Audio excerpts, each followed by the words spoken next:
زرش کو 101% یقین تھا کہ اس کی اقبالیات کے مضمون میں اگر سپلی آئی تو وہ اس منحوس لمبی ناک والے سپرنٹینڈنٹ سلجوق جواد کی بے خودہ نگرانی کی وجہ سے ہی آئی تھی۔ حالانکہ اس دن موسم کتنا زبردست تھا، ہوا عجیب اٹکھیریاں کر رہی تھی، جبکہ کالی بدلیاں بھی شرارت کے موڈ میں تھی، لیکن زرش ریاض اس دن بھی اپنی چچزاد عیشا فیاض کو بلند آواز میں کوستے ہوئے کمرہ امتحان میں داخل ہوئی تھی۔ حالانکہ اس بیچاری نے اسے اپنی مکمل مدد کا بھرپور یقین دلایا تھا، مگر اس کی ایک گھٹیا حرکت جو زرش کے نزدیک گھٹیا ترین تھی کہ اس نے BSc کر کے سکون سے ابرار الحق کے گانے سنتی، شاہ رخ کی فلمیں دیکھتی اور چٹ پٹے کھانے کھاتی کزن کا چپکے سے MA اردو کا داخلہ بھجوا کر ایک ناقابل معافی جرم سرزد کر دیا تھا۔ وہ تو اس کی رول نمبر سلپ بھی دادا ابا کے ہاتھ لگ گئی، ورنہ وہ یہ فتنہ دبا چکی ہوتی۔ اگرچہ دادا ابا کو بھی اپنے سب سے بڑے بیٹی کی سب سے چھوٹی اولاد سے اس قدر عقل مندی اور پڑھائی سے محبت کی توقع نہیں تھی، تبھی وہ گھر کے ایک ایک بندے سے اس کی رول نمبر کی تصدیق کرواتے پھر رہے تھے۔ حالانکہ زرش ریاض اس دن چپس کی پلیٹ سے بھرپور انصاف کرتے ہوئے ٹی وی پر کسی مشہور سیلیبریٹی کی علیحدگی کی داستان سننے میں مگن تھی جب اس سانحے کی اطلاع اس تک پہنچی، مگر اس وقت تک پانی پلوں کے نیچے سے گزر چکا تھا اور اسے تون کرہن پیپرز دینے پڑے۔ اقبالیات کے پیپر میں پورے ہال میں سناٹا تھا۔ تیسری رو کے 8ویں نمبر پر بیٹھی زرش کا دل کر رہا تھا کہ وہ سپرنٹینڈنٹ کے زیادہ نہیں تو 16 دانت تو توڑ ہی دے، یا پھر اپنی اگلی سیٹ پر بیٹھی اپنی فتنی کزن عیشا فیاض کی کمر میں پرکار کی نوک دار نوک گھسا کر ایک سوراخ تو کر ہی دے، جو اس وقت مکمل محویت سے اپنی شیٹ پر جھکی پیپر حل کرنے میں مصروف تھی۔ حالانکہ سوال نامہ ہاتھ میں آتے ہی زرش کا رنگ اڑ گیا تھا۔ پہلا معروضی سوال ہی گھما دینے والا تھا، اور چونکہ ضروری سوال تھا اس لیے اس پر وہ 3 حروف بھی نہیں بھیج سکتی تھی۔ عیشا بغیرت، یہ اقبال کی جس غزل کی تشریح کرنی ہے، یہ اس کی کس کتاب میں شامل ہے؟ اس نے تھوڑا سا جھک کر سرگوشی اس طرح کی کہ چہرہ بالکل سپاٹ تھا۔ یہ ان کی اسی کتاب کی غزل ہے جو میں نے تمہیں اس وقت پڑھنے کو دی تھی جب تم میرا کی بیہودہ فلم دیکھنے میں مگن تھی۔ عیشا سے اس قدر بے مروتی کی اسے امید نہیں تھی، تبھی اس سنگین صورتحال میں اس کا طعنہ سن کر اسے سکتا ہی تو ہو گیا تھا۔ تم باہر نکلو ذرا، تمہاری ایک ٹانگ تو ضرور توڑ دوں گی، اور اب آنا میرا کوئی سوٹ مانگنے یا پھر لپسٹک کا کوئی شیڈ لینے۔ خود غرض عورت، وہ سلگ کر بولی۔ یہ عورت کس کو کہا ہے؟ عیشا کو نفرت تھی اس لفظ سے۔ وہ پوری کی پوری پیچھے کی طرف مڑی۔ آپ لوگ کیا اسٹار پلس کے ڈراموں کی طرح سازشوں میں مصروف ہیں؟ یہ MA کے پیپرز ہیں، کوئی مذاق نہیں۔ سپرنٹینڈنٹ ان دونوں کے سر پر توپ کی گولی کی طرح برسا تھا۔ اپنا اپنا پیپر کریں سب لوگ، ایک اور نگران چیخا۔ لو، ان کی ہی کمی تھی، اپنا اپنا ہی کریں گے، اور ویسے بھی اپنا نہیں آتا تو دوسروں کا کیا خاک کریں گے؟ زرش نے دل ہی دل میں جواب دیا۔ 1 گھنٹے میں اس نے صرف ایک سوال کیا تھا، جبکہ 4 ابھی باقی تھے۔ ٹانگ جھلاتے ہوئے اس نے ادھر ادھر کا معائنہ کیا۔ دھڑا دھڑ لکھتی لڑکیوں پر اسے رشک سا آیا تھا۔ سپرنٹینڈنٹ اپنی سیٹ پر بیٹھ چکا تھا، جبکہ 3 ہٹے کٹے نگران پورے ہال میں گھوم رہے تھے۔ ویسے سپرنٹینڈنٹ ہے تو اسمارٹ بندہ، اس نے دل ہی دل میں اسے سراہا۔ دراز قد، صاف رنگ، چمکتی آنکھوں پر سرمئی فریم کا اسٹائلش سا چشمہ، اور ڈریسنگ بھی ٹھیک ٹھاک تھی، اور عمر بھی 30 سے زیادہ ہرگز نہیں تھی۔ ارے، اس کی شرٹ کا سب سے پہلا بٹن تو آدھا ٹوٹا ہوا ہے۔ اسے بے اختیار ہنسی آ گئی۔ آپ پیپر کیوں نہیں کر رہی؟ ایک خرانڈ سا نگران اسے مشکوک نظروں سے دیکھتے ہوئے بولا۔ میری مرضی، اس نے شان بے نیازی سے جواب دیا۔ اب تو ویسے بھی اس پیپر میں سپلی کا اسے یقین ہو گیا تھا۔ نگران نے اس کی طرف یوں دیکھا جیسے وہ پاگل ہو۔ وہ کچھ دیر گھورتا رہا، پھر آگے بڑھ گیا۔ زرش نے 7 والی رو میں بیٹھی لڑکی کے اسٹائلش سے سوٹ کو توصیفی نظروں سے دیکھا۔ کیا زبردست بیل ہے، امی سے کہہ کر اپنی شرٹ پر بھی بنواؤں گی، اس نے دل میں ارادہ کیا۔ پھر نمونے کے لیے اس کا ڈیزائن بڑے غور سے سوالیہ پیپر کی بیک سائڈ پر اتارنے لگی۔ یہ کیا کر رہی ہیں آپ؟ وہ ایک دفعہ پھر اس کے سر پر آ کر دہاڑا۔ کیا ہوا؟ اس نے سوالیہ نظروں سے دیکھا تو وہ تڑق کر بولا۔ یہ کیا بیل بوٹے بنا رہی ہیں؟ پیپر دینے آئی ہیں یا مذاق کرنے؟ سر، ڈیزائن اتار رہی ہوں بیل کا، مجھے بھول جائے گا، اس نے معصومیت سے جواب دیا۔ اس پیپر میں تو ایسا کوئی واحد سوال نہیں، اس نے طنز کیا، جبکہ وہ کچھ توقف کے بعد بولی، اس پیپر میں یہ بھی نہیں لکھا گیا کہ ڈیزائن اتارنا منع ہے۔ کمرہ امتحان میں ہر قسم کی نقل منع ہے، خواہ وہ درسی مواد کی ہو یا سوٹوں کی ڈیزائننگ کی، اس نے سختی سے کہا۔ کیا بدتمیزی ہے زرش، پیپر کیوں نہیں کر رہی؟ عیشا پوری طرح ڈسٹرب ہو کر بولی۔ سر اسے عادت ہے فضول بولنے کی، اس نے سر پر سوار بندے کو اطلاع دی جو اب دلچسپی سے اس کی طرف متوجہ ہو چکا تھا۔ کوئی عادت نہیں ہے، اور تم بدتمیز سارے زمانے کی، گھر سے کہہ کر آئی تھی کہ سارا پیپر کرواؤں گی، اور یہاں آتی ہی آنکھیں ماتھے پر رکھ لی۔ اس کا لہجہ دھیما مگر سلگتا ہوا تھا۔ تمہیں سارا پیپر آتا ہے؟ ڈرامے بازی مت کرو۔ عیشا کا بس نہیں چل رہا تھا کہ اس کی گردن توڑ دے۔ نہیں آتا، اس نے صاف جھٹلایا۔ یہ علامہ اقبال کی خودی والا سوال میں نے خود تمہیں رات یاد کروایا تھا۔ کمرہ امتحان کے احترام کے طور پر وہ آہستگی سے بولی، جبکہ زرش نے تڑاف سے اطلاع دی۔ بھول گئی میں۔ ہاں، خودی ہوتی تو یاد رہتا، عیشا نے طنز کیا۔ اور یہ اقبال کا شاہین، یہ بھی تو تم رٹے مار رہی تھی۔ ہاں، مگر اب مجھے یاد نہیں آ رہا۔ اقبال کے شاہین اور مرد مومن کی سرخیاں آپس میں مکس ہو گئی ہیں اور کچھ سمجھ میں نہیں آ رہا۔ پھر ایسا کرو تم دفع ہو جاؤ یہاں سے، جاہل ہی رہنا سدا۔ وہ ایک دفعہ پھر اپنے پیپر کی طرف متوجہ ہو گئی۔ آپ کمرہ امتحان میں خلل مت ڈالیں اور خاموشی سے پیپر کریں۔ سپرنٹینڈنٹ نے سختی سے جھاڑا۔ لڑکیاں پیپرز چھوڑ کر سر اٹھائے انہیں ہی دیکھ رہی تھیں۔ آپ سب اپنے پیپرز کریں، اس نے اب سب کو مخاطب کیا۔ بہت سارے سر دوبارہ پیپرز پر جھک گئے، جبکہ وہ اب بھی ڈٹائی سے ادھر ادھر دیکھ رہی تھی۔ سر، علامہ اقبال نے کتنی شادیاں کی تھی؟ اس نے آہستگی سے اسے مخاطب کیا تھا، جو پورے ہال کا چکر لگا کر پھر اس کے سر پر تھا۔ اقبال کا تو مجھے نہیں پتا، البتہ میری ایک بھی نہیں ہوئی۔ وہ اس کے لہجے سے اندازہ نہیں کر سکی کہ وہ مذاق کر رہا ہے یا سنجیدہ ہے، اور پھر کچھ توقف کے بعد بولا، آپ کیوں اقبال کی شادیوں پر تحقیق کر رہی ہیں؟ وہ چڑھ کر گویا ہوئی۔ سر، یہ سوال موروثی سوال میں شامل ہے۔ بھلا اتنے عظیم فلسفی اور شاعر کی ذاتیات میں جانے کی کیا تک بنتی ہے؟ وہ جتنی مرضی شادیاں کرے۔ اقبال نے اتنی ہی شادیاں کی تھی جتنی تمہارے نانا نے کی تھی۔ اگلی کرسی پر بیٹھی عیشا کے کان پیچھے ہی تھے، تبھی اسے خاندانی اشارہ دیا جو اسے فٹ سے سمجھ میں آ گیا۔ اچھا، 3۔ اس نے مطمئن ہو کر فوراً لکھا۔ اور یہ عطیہ فیضی کون تھی؟ اس نے دوبارہ پوچھا۔ آپ اب بولی تو میں پیپر چھین لوں گا۔ سپرنٹینڈنٹ کے سخت لہجے میں وارن کرنے پر اب کڑے تیوروں سے اسے گھور رہا تھا۔ چھین لیں، مجھے تو ویسے بھی بہانا چاہیے، اس نے دل ہی دل میں جواب دیا۔ تم گھر چلو، دادا ابو کو بتاؤں گی۔ میسنی، گھنی، وہ بڑبڑائی۔ خلیل، ان کی جگہ تبدیل کرے، اس نے مڑ کر ایک نگران سے کہا۔ جی سر، فوراً جواب ملا۔ لان میں بٹھا دیں کتاب دے کر، زرش جل کر بولی۔ تب بھی کوئی فرق نہیں پڑے گا، نقل کرنے کے لیے بھی عقل کی ضرورت ہوتی ہے، وہ درستگی سے کہہ گیا۔ سیٹ پر بیٹھتے ہی زرش نے کھا جانے والی نظروں سے عیشا کو دیکھا، جو اپنی بدتیسی کی نمائش کر رہی تھی۔ اللہ کرے دانتوں میں کیڑا لگ جائے، اس نے جل کر بد دعا دی۔ جیسے تیسے پیپر ختم ہوا اور اس نے اللہ کا لاکھ لاکھ شکر ادا کیا۔ سارا پیپر اپنے ساتھ بیٹھی لڑکی کے پیپر میں جھانک جھانک کر کیا تھا۔ سپرنٹینڈنٹ نے نوٹ کیا، مگر پتہ نہیں کیوں خاموش رہا۔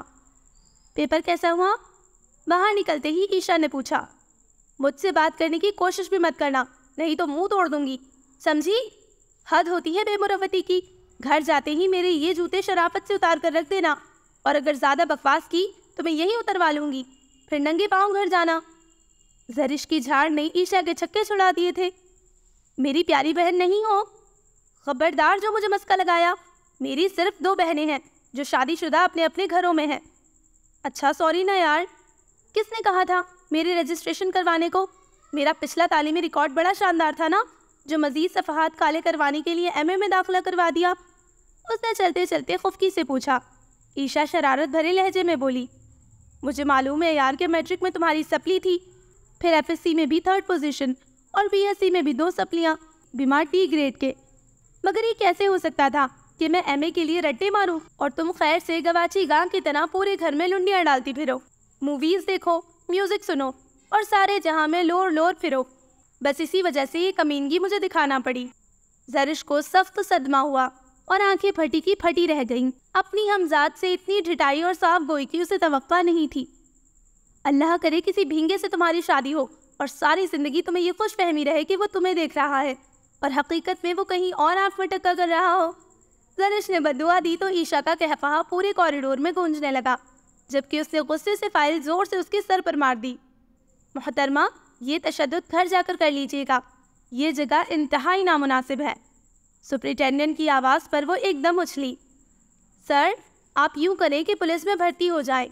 حالانکہ کامیاب چھاپے مارنا ہماری پولیس کا وتیرہ تو نہیں، لیکن پھر بھی زرش کا بس نہیں چل رہا تھا کہ عیشا کے ساتھ ساتھ اس کا بھی سر کھول دے۔ سلجوق نے اسے غور سے دیکھا، جو خاصی حاضر جواب تھی، بلکہ ٹھیک ٹھاک بد لحاظ تھی۔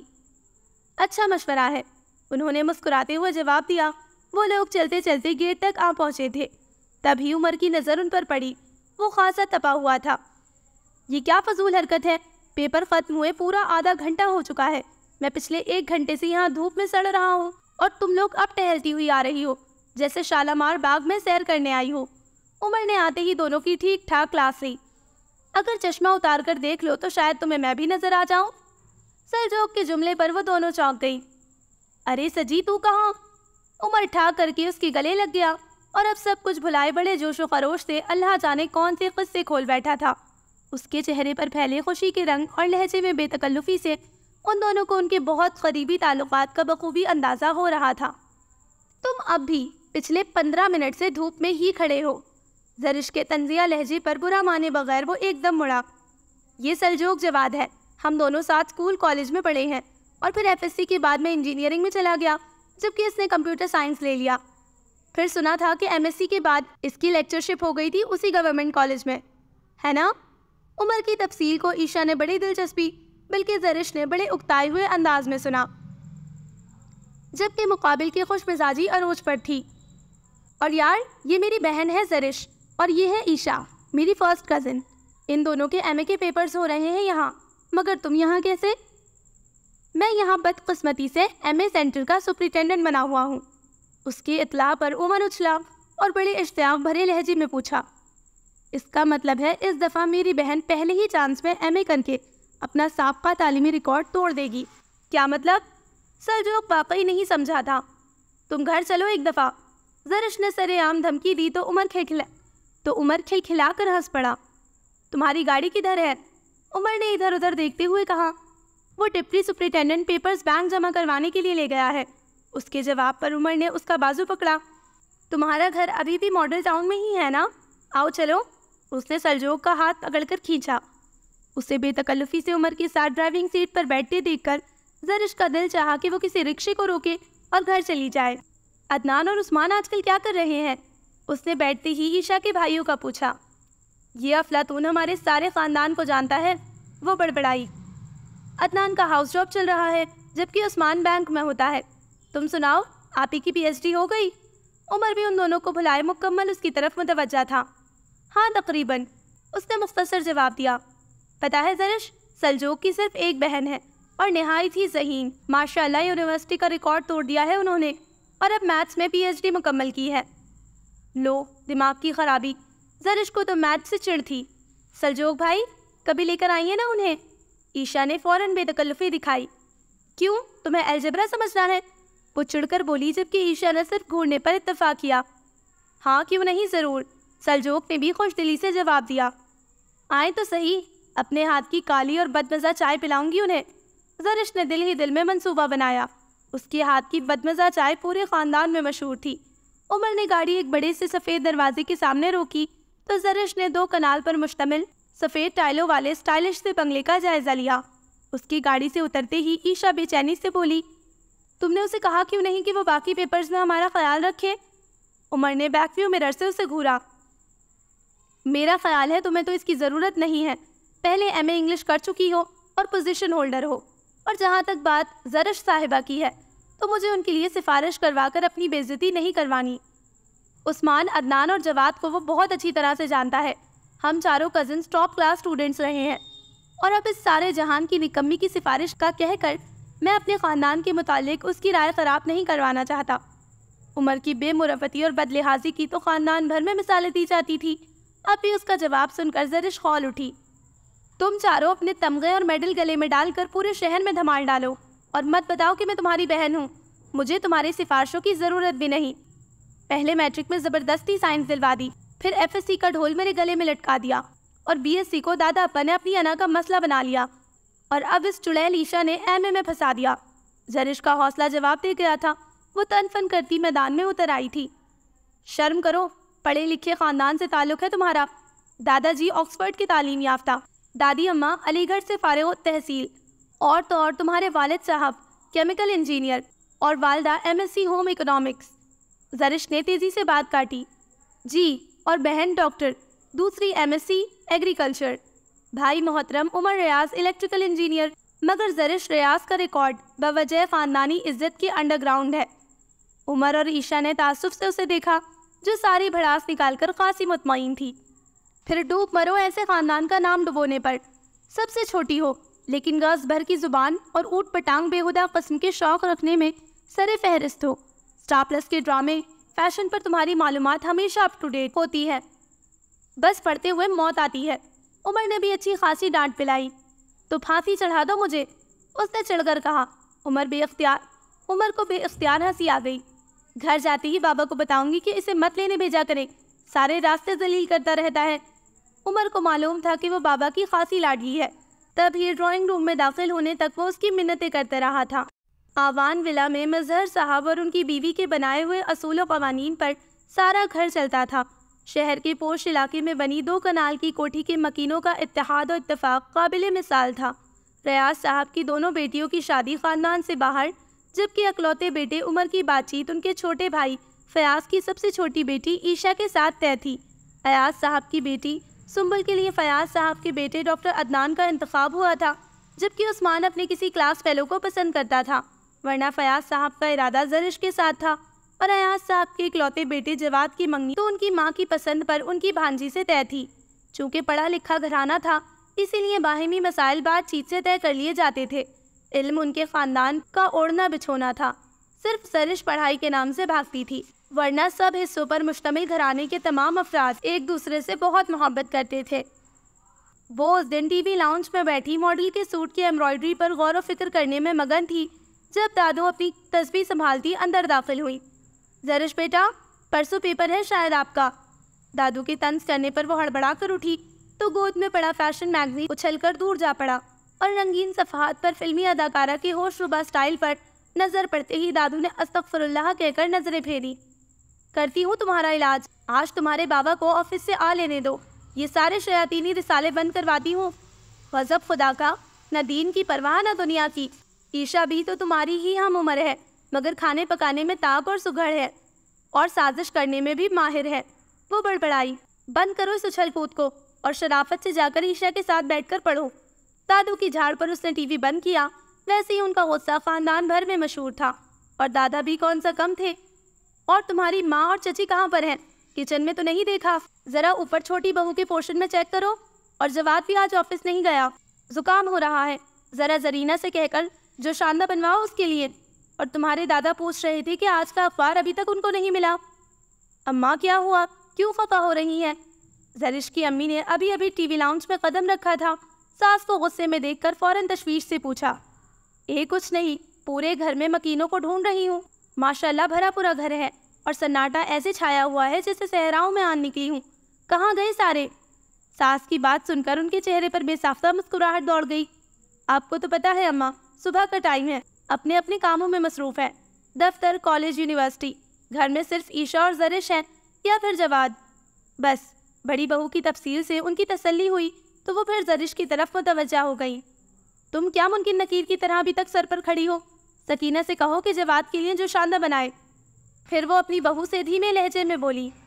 بہو, اب اس گھر کے لڑکوں کی بھی فکر کرو, کب تک چھڑے چھانٹ پھریں گے؟ رات ملک صاحب بھی کہہ رہے تھے کہ عمر اور جواد تو سیٹ ہے, عید کے بعد ان کی شادیاں کرواؤ, پھر عثمان, عدنان اور زرش اور سنبل کی اکٹھی ہی کر دیں گے. ہمارا تو بوجھ اترے گا. دادی نے ہاتھ جھاڑ کر نادیدہ بوجھ سچ مچ جھاڑا تو زرش کو ان کے سٹائل پر ہنسی آ گئی. تم ابھی تک یہیں پر کھڑی کھی کر رہی ہو, اوپر بچے کا زکام سے برا حال ہے. دادو نے اپنے چشمے کے پیچھے سے اسے گھورتے ہوئے کہا, جو اب دیوار سے ٹیک لگائے سکون سے ان کی طرف متوجہ تھی. اماں, مجھے تو زرش کی فکر ہے. کیا ہے اگر عثمان یا جواد امی کے افسردہ اور رنجیدہ لہجے میں چھوڑے گئے ادھورے فقرے کو وہ اچھی طرح سمجھتی تھی۔ انہیں زرش کے لیے خاندان میں کوئی لڑکا دستیاب نہ ہونے کا خاصا دکھ تھا۔ عثمان تو انہیں خاصے پسند تھا۔ زرش نے دل ہی دل میں خدا کا لاکھ شکر ادا کیا۔ وہ خاندان میں شادی کے ویسے بھی سخت خلاف تھی۔ وہ تو شکر کہ عثمان اپنے ساتھ ہی میں جاب کرنے والی کسی کولیگ کے ساتھ وعدہ کر چکا تھا۔ بس بہو پریشان نہ ہوا کرو، یہ سب قسمتوں کے فیصلے ہیں۔ یہ تو سب سے چھوٹی ہے اور گھر بھر کی لاڈلی بھی، ہم سوچ سمجھ کر ہی اس کا ور ڈھونڈیں گے۔ دادو نے بڑے شائستہ لہجے میں انہیں دلاسا دیا۔ وہ ویسے بھی ان کی بڑی سمجھدار بہو تھی۔ تم گئی نہیں ابھی تک، آئینہ بن کر کھڑی ہو۔ دادو نے کسل مندی سے بکھرے بالوں کو سمیٹتی براؤن کاٹن کے سوٹ پر ریڈ دوپٹہ اوڑھے بیزار کھڑی پوتی کو ڈانٹا۔ آخر کار وہ تھکے تھکے قدم گھسیٹتی وہاں سے چل ہی پڑی، حالانکہ اس کا دل بالکل نہیں کر رہا تھا، اور پھر بھی ڈرامے کی قسط بھی تو دوبارہ آنی تھی۔ اگلے 2 دن بعد اس کا جدید شاعری کا پیپر تھا۔ شاعری سے تو ویسے بھی اسے چڑ تھی، اوپر سے پروین شاکر، فیض احمد فیض، ناصر کاظمی، مجید امجد اور میرا جی کی شاعری نے اس کا دماغ بوکھلا کر رکھ دیا تھا۔ اس وقت بھی وہ دونوں کتابوں کا ڈھیر ٹی وی لاؤنج میں پھیلائے مصروف تھی۔ اس نے کتاب ایک طرف پٹکی اور صوفے کے ساتھ ٹیک لگا کر ٹی وی کا ریموٹ اٹھا لیا۔ پلیز اب تم یہ ٹی وی مت چلا دینا، اور سکینہ 1 کپ چائے تو بنا دو۔ عیشا نے اسے ٹی وی چلاتے ہوئے ٹوکا اور ٹیبل صاف کرتی سکینہ کو چائے کا کہا۔ زرش تن فن کرتی وہاں سے اٹھ کر ہی چلی گئی تھی۔ اس دن کمرہ امتحان میں بلا کی خاموشی تھی۔ سوالیہ پیپر سامنے آتے ہی زرش کو حسب معمول سکتا ہو گیا تھا، جبکہ عیشا حسب عادت مطمئن اور پرسکون تھی۔ اس کے چہرے سے ویسے بھی اس کی دلی جذبات کی عکاسی کم ہی ہوتی تھی۔ سوالیہ پرچے میں 2 سوالات نون میم راشد اور میراجی پر دیکھ کر اس کا بس نہیں چل رہا تھا کہ پرچہ بنانے والے پر مقدمہ کر دیتی۔ موسم کافی تبدیل ہو چکا تھا۔ اس نے سامنے اسٹیج پر براؤن سوٹ میں کام کرتے ہوئے سلجوق پر ایک نظر ڈالی، جو بے نیازی کے تمام ریکارڈ توڑے بیٹھا تھا۔ یہ عمر کے سارے دوست ہی بے مروت ہیں، اسی کی طرح۔ زرش کے جملے پر عیشا نے مڑ کر دیکھا اور التجائیہ لہجے میں درخواست کی، اللہ کے واسطے آج خاموشی سے پیپر کرنا اور زبان کو بھی قابو میں رکھنا۔ صبح عمر نے بھی کہا تھا کہ میری بے عزتی نہ کروا دینا، اور اس سے بعید بھی کوئی نہیں، کہیں جا کر ہماری شکایت ہی نہ لگا دے عمر سے۔ میں تو نہیں ڈرتی عمر سے اور اس کی کھوچو دوستوں سے، میرے منہ جو لگے گا اس کو میں خود ہی ٹھیک کر دوں گی۔ تمہارا مستقبل کا مجازی خدا ہے، تم ہی اس کے فضول احکامات کی پیروی کرو۔ زرش کے ٹکے سے جواب پر عیشا اسے گھور کر رہ گئی۔ پتہ نہیں جب عقل بٹ رہی تھی تو تم کہاں رہ گئی تھی؟ تمہیں ڈھونڈنے گئی ہوئی تھی، زرش نے پٹ سے جواب دیا۔ اگر آپ کے مذاکرات ختم ہو گئے ہوں تو ہم پیپر شروع کر لیں؟ ایک نگران طنزیہ لہجے میں بولا تو وہ دونوں خاموش ہو گئی۔ پیپر کا آغاز ہو گیا تھا اور زرش کے چہرے کی ہوائیاں اس کے دلی جذبات کی عکاسی کر رہی تھیں۔ معروضی کا 20 نمبر کا ضروری سوال ہی خاصا اوکھا تھا۔ ایک دفعہ تو عیشا نے بھی اسے مخاطب کیا، یار پروین شاکر نے اپنی کتاب خوشبو کا انتصاب کس کے نام کا کیا تھا بھلا؟ مجھے کیا پتا، میرے نام تو نہیں کیا، اور مجھے تو آج پتہ چلا ہے کہ پروین شاکر کی کسی کتاب کا نام خوشبو ہے۔ زرش کے جواب نے عیشا کو اچھا خاصا تپا دیا تھا۔ چلو بھر پانی میں ڈوب مرو جا کر، جب تم کو پروین شاکر کی کتابوں کا ہی نہیں پتا تو ایم اے اردو تم نے خاک کرنا ہے۔ محترمہ آپ آج پھر شروع ہو گئی۔ سلجوق نے تنقیدی نظروں سے اس کی جوابی شیٹ کا جائزہ لیا، جو ابھی تک صاف و شفاف اور بے داغ تھی۔ آپ آج پھر تھانے داروں کی طرح ہمارے سر پر کھڑے ہو گئے ہیں۔ اس نے یہ سوچ کر ٹکا سا جواب دیا تھا کہ عمر کا پکا دوست ہے اور دوستی کا لحاظ کر کے کم از کم کمرہ امتحان سے تو باہر نہیں نکالے گا۔ ظاہر ہے جب آپ غیر قانونی غیر اخلاقی حرکتیں شروع کر دیں گی تو ہمیں تھانے دار تو بننا ہی پڑے گا۔ ہمارے تھانوں کی کارکردگی اتنی اعلیٰ نہیں ہے جتنی پھرتیوں کا مظاہرہ آپ کرتے ہیں۔ کہ پٹر پٹر بولنے پر سلجوق نے کھا جانے والی نظروں سے اسے دیکھا، پھر واقعی عمر کا لحاظ کر کے نظر انداز کر کے آگے بڑھ گیا۔ شکر الحمدللہ، وہ آہستگی سے بڑبڑائی، اور اسی لمحے اس نے فوراً پیچھے مڑ کر دیکھا تو وہ فوراً اپنے پیپر پر جھک گئی۔ سب کچھ دماغ سے بھگ کر کے اڑ گیا۔ اس وقت وہ خود کو دنیا کی مظلوم ترین لڑکی سمجھ رہی تھی۔ تمام نگرانوں کو مصروف دیکھ کر اس نے ہمت نسوہ کے تحت ایک دفعہ پھر عیشا کو مخاطب کیا، یار اپنے ناصر کاظمی کو کیا دکھ تھا جو اس کی شاعری میں اتنی مایوسی ہے؟ سلجوق کو ایک دم اپنے سر پر دیکھ کر اس نے مایوسی سے گہرا سانس لیا۔ آپ کو اللہ کا خوف نہیں ہے؟ وہ دانت کچکچا کر آہستہ سے بولی۔ بہت ہے، جب ہی غیر اخلاقی ہتھ کنڈے استعمال کرنے والوں کو رنگے ہاتھوں پکڑ کر شرمندہ کرنے کی کوشش کرتا ہوں۔ مگر لگتا ہے کہ بے فائدہ ہے۔ سلجوق کا اطمینان قابل دید تھا۔ ٹھیک ہے، اب کچھ بھی نہیں پوچھوں گی، زرش نے جیسے ہتھیار ڈالتے ہوئے کہا۔ پھر آپ لکھیں گی کیا؟ سلجوق نے بے ساختہ کہا تو اگلے ہی لمحے وہ اس کی بات سمجھ کر ہنس پڑی۔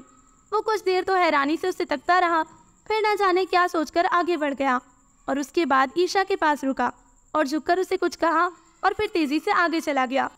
لو مرو، دیکھ لو میرا پیپر، لیکن اگلے پیپر کی تیاری خود کر کے آنا ورنہ قتل کر دوں گی۔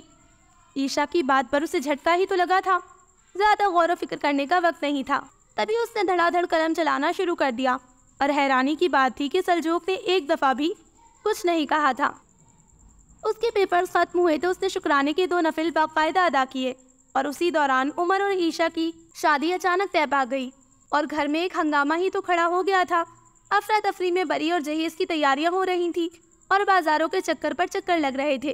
وہ خاصی خوش تھی، اس طرح کے فنکشنز پارٹیاں اسے بھاتے بھی بہت تھے اور اس نے تو شادی سے پورے 15 دن پہلے ہی ڈھولک رکھوا لی تھی اور باقاعدہ رات کو اس پر گانوں کی پریکٹس کی جاتی تھی۔ اب تو عیشا کا عمر سے مکمل پردہ کروایا جا رہا تھا۔ 15 دن تک چلا چلا کر گانے کا نتیجہ یہ نکلا کہ مہندی والے دن اس کا گلا خاصا خراب ہو چکا تھا۔ اس کے اندر سے برآمد ہونے والی آواز سن کر سارے کزنز کانوں میں انگلیاں ڈال کر بھاگتے پھر رہے تھے۔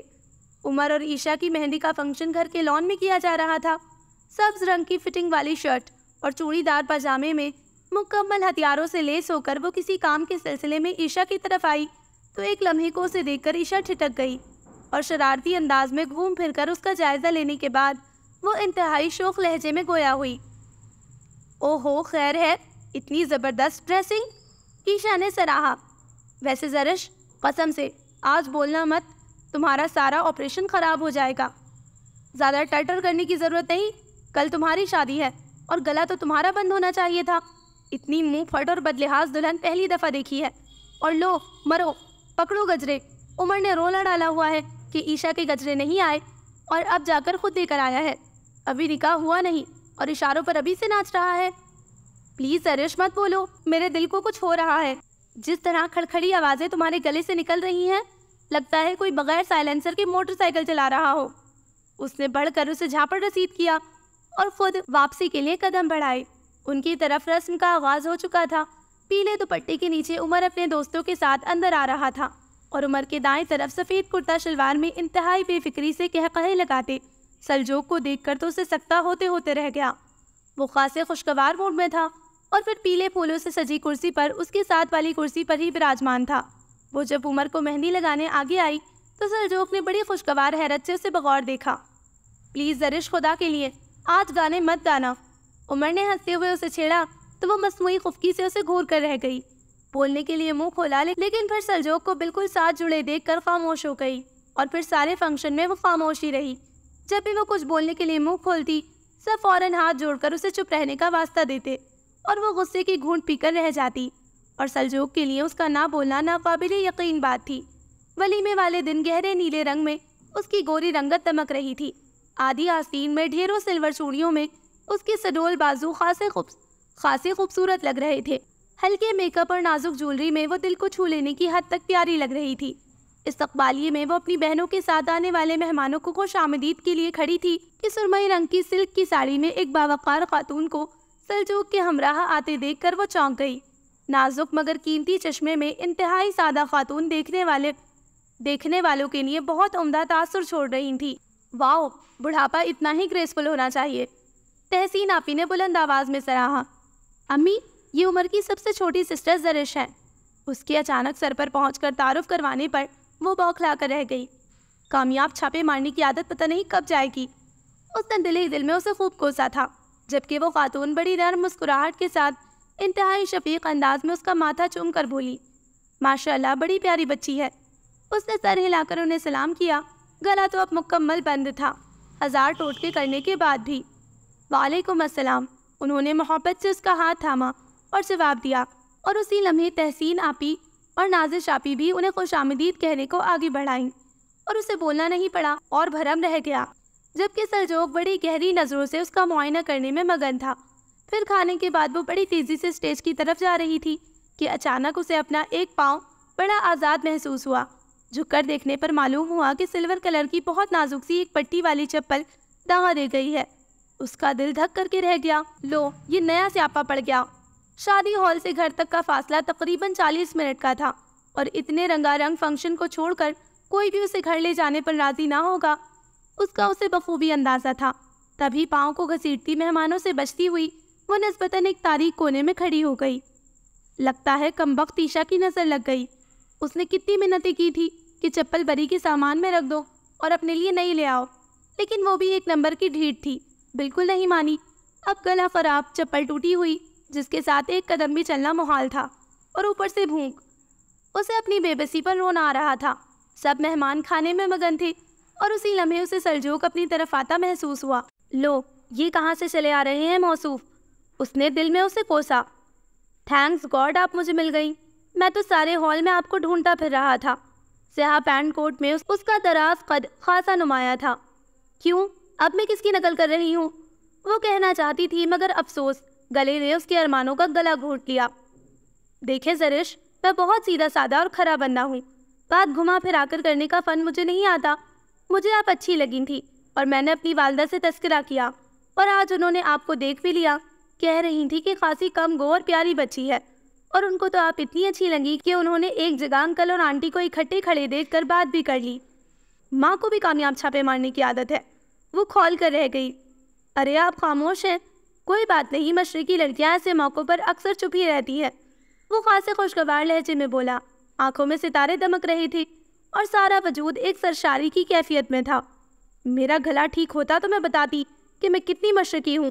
جس طرح مونیکا نے کلنٹن کو دن میں تارے دکھا دیے تھے، ایسے ہی تارے میں بھی دکھا دیتی۔ وہ تیش کے عالم میں وہاں سے واک آؤٹ کر کے اپنے غصے کا اظہار کرنا چاہتی تھی، لیکن ٹوٹی ہوئی چپل کو نیچے غور سے دیکھنے پر اسے اپنی بے بسی کا مزید احساس ہوا، اور وہ وہیں رک گئی۔ ارے آپ نیچے کیوں دیکھ رہی ہیں؟ اوہ، شرما رہی ہیں؟ گڈ، آپ تو مجھے حیران کر رہی ہیں، ورنہ میں تو سمجھا تھا کہ آپ خاصی پٹاخہ سی ہیں۔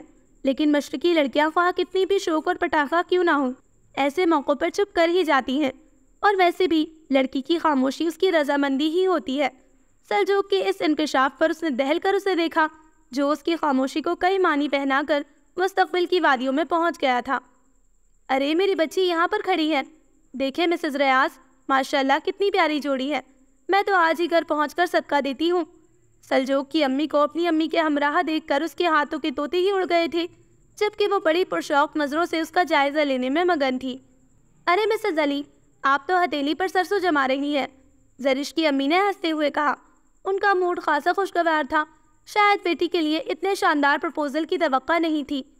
ارے میرا اکلوتا بیٹا ہے، ماشاءاللہ اچھا خاصا ایجوکیٹڈ اور سلجھا ہوا، اور میرے تو بہت ارمان ہیں، آپ بس ہاں کریں۔ ریاض صاحب نے مجھے تسلی کروا دی ہے، وہ تو کہہ رہے تھے کہ مسز علی سمجھے زرش آپ کی ہی بیٹی ہے۔ کیوں فالتو ہوں میں؟ وہ غصے سے دل میں سوچ کر رہ گئی۔ وہ ایک دم اس کا ہاتھ پکڑ کر بڑی محبت اور خوش دلی سے اس سے مخاطب ہوئی۔ ارے میری بچی تو ماشاءاللہ خاصی شرمیلی اور کم گو واقع ہوئی ہے، ورنہ آج کل کی لڑکیاں تو پٹر پٹر بولتی ہیں۔ پھر بڑے مان اور اپنائیت بھرے لہجے میں کہا، کیوں بیٹا، آپ کو یہ فیصلہ منظور ہے نا؟ جی، اس نے منہ کھولنا چاہا، مگر آواز گلے کے اندر ہی دم توڑ گئی۔ وہ چیخ کر کہنا چاہ رہی تھی کہ اپنے چالاک اور عیار تھانے دار بیٹے کے لیے ویسی ہی پڑھاکو لڑکی ڈھونڈے۔ مجھے کوئی شوق نہیں ہے پی ایچ ڈی ننند، پروفیسر ساس اور سسر اور تعلیم کے شعبے میں وابستہ شوہر کی، مگر افسوس اب تو گلے سے گراہٹ بھی نہیں نکل رہی تھی۔ اس نے بے بسی سے امی کو دیکھا، اور امی کو بھی اس سے اس قدر مشرقی ہونے کی توقع نہیں تھی، اس لیے وہ اس کی گلے کی خرابی کو بھولے ہوئے اس کی خاموشی کو شرم پر محمول کرتے ہوئے بولی، مسز علی، اگر آپ کی یہی خواہش ہے تو انشاءاللہ اللہ بہتر کرے گا، اور ویسے بھی عمر تو جانتا ہی ہے سلجوق بیٹے کو۔ زرش نے کھا جانے والی نظروں سے اسٹیج کی طرف دیکھا، جہاں عمر اپنی دلہن کو واری صدقے جاؤں نظروں سے دیکھنے میں محو تھا۔ اس کا بس نہیں چل رہا تھا کہ ٹوٹی ہوئی چپل سمیت اٹھاتی ہوئی اسٹیج پر پہنچ کر ان کے رومانس کا ستیہ ناش کر دے۔ اس نے غصے سے سلجوق کو دیکھا، جو بڑی مبہوت نظروں سے اس کو حصار میں لیے ہوئے تھا۔ بس جی، یہ زرش اب سے میری بیٹی ہوئی۔ سلجوق کی ماما نے اپنی انگلی سے انگوٹھی اتار کر زبردستی اسے پہنائی تو وہ ہکا بکا رہ گئی۔ اللہ قسمت اچھی کرے میری بیٹی کی، میں ابھی ریاض صاحب سے مٹھائی منگواتی ہوں۔ امی کو انتہائی خوش اور مطمئن دیکھ کر وہ ٹھنڈی سانس بھر کر رہ گئی۔ بیٹا، سلجوق بتا رہا تھا کہ آپ کا ایم اے کا رزلٹ آنے والا ہے۔ انشاءاللہ میں آپ کا خود ایم فل میں ایڈمیشن کرواؤں گی۔ پھر تم، میں اور سلجوق کے پاپا اکٹھے یونیورسٹی جایا کریں گے۔ میری دلی آرزو ہے کہ میری بیٹی کی طرح میری بہو بھی پی ایچ ڈی ہو۔ سلجوق کی ماما کے ارادے سن کر اس کا رنگ ایک دم فق ہوا، دل ڈوبنے لگا اور آنکھوں کے آگے ستارے ناچنے لگے۔ اس نے گھبرا کر ساتھ رکھی کرسی کو تھاما اور خود کو گرنے سے بچایا۔ ماشاءاللہ، مبارک ہو۔ تحسین آپی نہ جانے کہاں سے نمودار ہوئی تھی۔ اللہ نظر بد سے بچائے۔ مجھے تو بہت خوشی ہو رہی ہے یہ سن کر کہ زرش ایک اچھی خاصی پڑھی لکھی فیملی میں جا رہی ہے۔ نازش آپی کا چہرہ بھی کھلا جا رہا تھا، وہ بھی اڑتی ہوئی وہاں پہنچی تھی۔ ہاں بیٹا، ہمارے گھر کا ماحول خاصا علمی ہے، بلکہ کبھی کبھی تو سلجوق کے پاپا ہنستے ہوئے کہتے ہیں کہ ہمارے گھر میں اتنی چیزیں نہیں ہیں جتنی کتابیں ہیں۔ سلجوق کی ماما کی اس اطلاع پر زرش کا دل مزید بیٹھ گیا۔ ارے پریشان ہونے کی ضرورت نہیں محترمہ، میں خود آپ کو پڑھاؤں گا۔ انشاءاللہ آپ کو ایم فل میں ہرگز کسی سے پوچھنے کی ضرورت نہیں پڑے گی۔ پرشوق لہجے میں سلجوق کی سرگوشی پر اس نے خالی نظروں سے اسے دیکھا اور اسے یقین ہو گیا تھا کہ آنے والے دنوں میں ایک ہینڈسم اور سمارٹ شریک حیات کے ساتھ کتابوں کے بوجھ کو برداشت کرنا پڑے گا، اور اسے نہ جانے کیوں یہ خوش فہمی تھی کہ سلجوق کتنا ہی لائق، فائق اور بہترین پڑھانے کا ہنر رکھتا ہو، لیکن زرش ریاض جیسی نالائق، لاپرواہ اور ڈھیٹ اسٹوڈنٹ کو پڑھانا آسان کام نہیں۔ اور یہ تو وقت ہی بتائے گا کہ کون کس پر کتنا حاوی ہے، کیونکہ اگر اسے پڑھانے کے 101 طریقے آتے تھے تو زرش ریاض کو پڑھائی سے بھاگنے کے 202 طریقے آتے تھے۔ So listeners, this was the end of the novel پھر ہوا یوں بائی سائمہ اکرم چودھری۔ اور ناول اچھا تھا، کافی نکمی اسٹوڈنٹ تھی، مطلب کہانی بہت فنی تھی، مجھے مزہ آیا پڑھ کر، مجھے امید ہے کہ آپ کو بھی مزہ آیا ہوگا۔ انشاءاللہ جلد ملتے ہیں کسی نئے ناول کے ساتھ، تب تک اپنا خیال رکھیے، دعاؤں میں یاد رکھیں۔ اللہ حافظ۔